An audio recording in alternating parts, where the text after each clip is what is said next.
In this video, I would like to continue discussing the binomial expansion from our section 9.5 in our textbook. Okay, well, in the previous video, 9.5a, I talked a little bit about what the expansion looks like and how we get to this formula down here in the middle by continuing a pattern of expanding the binomial x plus y, taking it to the 0 and then to the 1, second, third, fourth, all the way to the nth power. Okay, so that's where I left off in the last video. Now let me talk a little bit about how to get these coefficients. Okay, so I mentioned that this coefficient here is given by this formula. And the way it reads is n choose r, n choose r, where n is the parentheses exponent, and I'm going to define r as the y exponent. All right. Now, I want you to notice something up here, that if you take a look at any particular term, for example, this middle one right here, if you look at the exponents on the x and y, and you combine them, the 3 plus 1, you get 4, which is equivalent to the parentheses, to the exponent on the parentheses. And that's the case for any of the terms in that particular row. So if we take a look at the next row, at the next term, we have x2, y2. If we combine them, we also get 4. And that happens once again in all the terms in that particular row. And that's the same, and the same thing's going to happen with any of the other binomial expansions. That's going to come into play a little bit later. Okay, so anyways, here's the formula, and let me do a couple of examples. Okay, so let's say that I want to know the coefficient of the term that has x cubed y1. All right, well, we will need to know what n is and what r is. And n is the, as I defined it up here, the parentheses exponent. But we don't have a parentheses here. We don't know what we're looking at. However, if we combined the exponents, 3 plus 1, we get the exponent on the parentheses. So 3 plus 1 is 4, and so that n is actually a 4.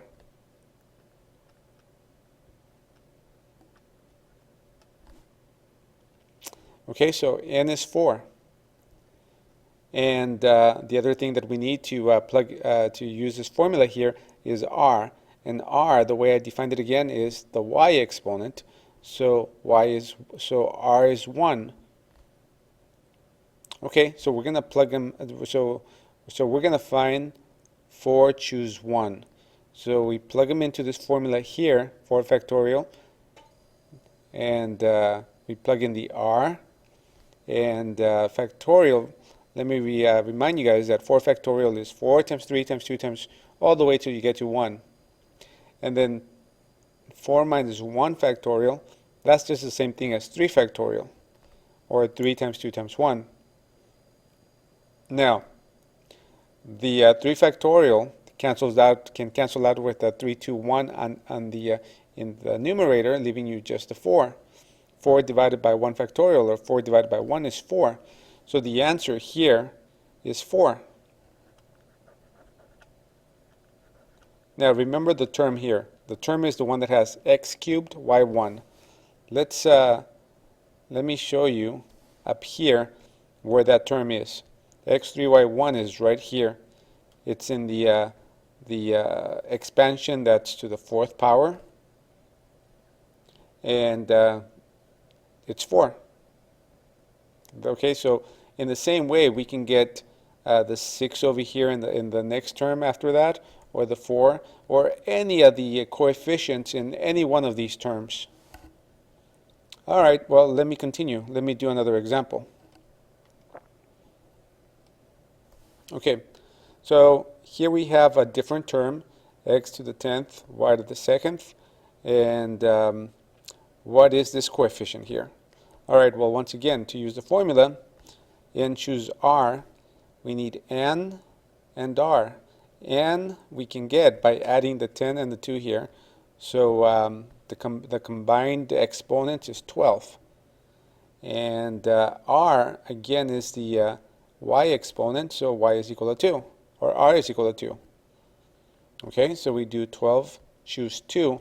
And by the way, we can do this calculation in our calculators as well. But if you do it carefully, you shall see that the answer is 66. Okay, let me move on to another example here. All right, the next example has to do with problems where they ask you to find a particular term in the expansion. All right, so for example, right here, they say find the 7th term in the expansion, binomial expansion, x plus y to the 9th power. All right, well, we need to know what n is and what r is. And in this case, they tell us clearly what n is. N is 9. And so what is r? How did I get this to be 6? Well, remember, r is equal to the y exponent, and y starts with 0. So for the first term, y is 0. I mean, y is to the 0 power. The second term, y is to the 1 power. The third term is to the 2nd power. So the exponent on the y is always 1 behind the term. R is equal to the term that you're looking for minus 1. So for the 7th term, we actually want r is equal to 6. Once again, because y starts at 0. The exponent starts at 0 anyway. Okay? So once we have the n and the r, we have the formula here. The term is going to look like this. Okay, it's going to have n choose r, and then a combination of x and y. All right, well, the power on the y is going to be 6 because that's what r is, the y exponent, 6 and 6. The power on the x is going to be, it has to be 3 because 6 plus 3 needs to add up to 9, which is the parentheses exponent. Okay? And so once we do this calculation, the 9 choose 6, we'll have the complete answer. Okay? And let me work it out. Okay, and the answer is 84. When you do 9 choose 6, you get 84, and then you still have the x cubed and the y6. So that is that term, the 7th term of that expansion. Okay, here's another example. 2x minus 3y to the 6th power. Find the 4th term. All right, for right now, I'm going to pretend that instead of 2x, it's just x. Instead of minus 3y, it's just y. All right, so I'm going to set it up the way I set up the example above. All right, so n is 6. That's given. Okay, and then it's looking for the 4th term, so it's going to be 4 minus 1. That's what r is. So it's 3. Okay, so here's my setup. You start by taking this 3 and putting it there. All right, and then the exponent on the x has to be 3 because 3 plus 3 has to add up to 6. All right, so it's 6 choose 3, x cubed, y cubed. Okay, this is the setup. Now, let's go back to the part that x is not really x. It's actually 2x. So instead of x, let's plug in 2x. Instead of y, let's plug in negative 3y, because that's actually what I have in the problem. Okay, so what I'm going to do is I'm going to simplify this expression here. So 6 choose 3 is 20. You can get that using the calculator again. And 2x cubed is 8x cubed. Remember, the exponent applies to the 2 as well. Okay, and then negative 3 cubed is negative 27 y cubed. I'm going to take the negative 27, the 8, and the 20, multiply them all out. I get minus 4,320 x to the third, y to the third. Okay, and that is the answer. Okay, and that is all. Yeah, and that is all for this particular problem because it's only asking for one term. Now, if in case they ask you to find the complete expansion, not only the fourth term, but the complete expansion, it's going to look something like this. It's going to be 6, choose 0, x and y. 6, choose 1, x and y. 6, choose 2, x and y. 6, choose 3, x and y. 6, choose 4, x and y, plus 6, choose 5, x and y. And then finally, 6, choose 6, x and y.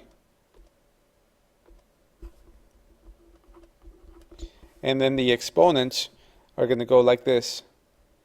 0, 1, 2, 3, 4, 5, 6. For the y's, they increase by 1 every single time, whereas the x's start with the highest exponent of 6 and then drop by 1.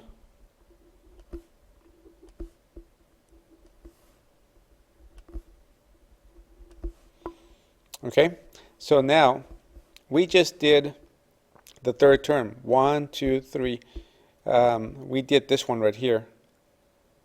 Or sorry, the fourth term, 1, 2, 3, 4. We did this one right here. Okay, as you can see, the exponents are 3 for x and 3 for y right there. We did that calculation. So if I ask you to find the complete expansion, then you're going to have to do these other calculations. 1, 2, 3, 4, 5, 6. 6 more calculations in order to have the complete expansion. And you just do it one at a time. And just remember that x is not really x and y is not really y. You would have to substitute the 2x and the negative 3y at the very end. But that would be the case where I do ask you for a complete expansion. Okay, and that'll be all.